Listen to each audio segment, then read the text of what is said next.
Good evening, I'm Michael Patterson, and you're watching Free Press TV. Tonight, we turn to Chicago, where city and state leaders are preparing for a possible showdown with President Donald Trump over his vow to deploy the National Guard. Illinois officials say it could happen as soon as this weekend, and Chicago residents are already mobilizing to resist what they call an unconstitutional crackdown. President Trump has promised, in his words, "We're going in," but he's offered little detail on when or how. Vice President J.D. Vance later walked that back, telling reporters there are no immediate plans for deployment. Still, Illinois Governor JB Pritzker says he has been told the Guard will be assembled and ready to move by Friday. With Immigration and Customs Enforcement stepping up operations in the city on Saturday, Pritzker has vowed to hold the line. He's warned that if troops hit Chicago streets, legal action will follow, and he is refusing direct conversations with Trump, saying he won't give the president evidence to use in court to justify federal occupation. Chicago's Mayor Brandon Johnson isn't waiting.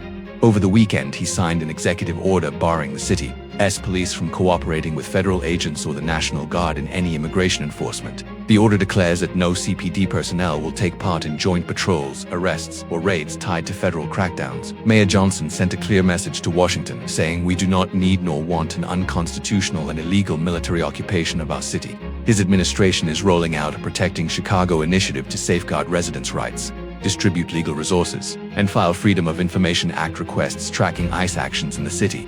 The possibility of federal troops has already sparked mobilization. Black churches are planning a resistance Sunday to educate residents about their legal rights. Activists have organized emergency hotlines, marches, and even civil rights training sessions. Hundreds of Chicagoans took to the streets this week in demonstrations against the Trump agenda, with more marches scheduled if troops arrive. The Illinois Coalition for Immigrant and Refugee Rights has announced a rapid response protest under the banner. Chicago says no Trump, no troops. Governor Pritzker voiced concerns that heightened ICE activity could deliberately target Mexican Independence Day celebrations in mid-September, a beloved Chicago tradition. Organizers in the Pilsen neighborhood say they're preparing with added security, lawyers on site, and community support. One organizer called it a dark cloud hanging overhead, but vowed events will go on safely, despite the looming threat. This isn't the first clash between Illinois and the Trump administration. The state has joined multiple lawsuits since Trump's return to the White House earlier this year. Just this week, a judge ruled his earlier deployment of the National Guard in Los Angeles illegal, saying soldiers cannot perform domestic law enforcement functions. Mayor Johnson has been blunt, accusing Trump of targeting Democratic lead cities and calling the plan, in his words, racist, immoral, and unholy.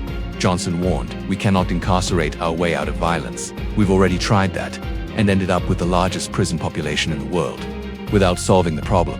As Chicago braces for a possible deployment of National Guard troops and expanded federal enforcement, the city's leadership and residents are preparing for confrontation in the courts, in the streets, and in their communities. The standoff could come to a head by this weekend. I'm Michael Patterson, and this is Free Press TV. Stay with us for continuing coverage.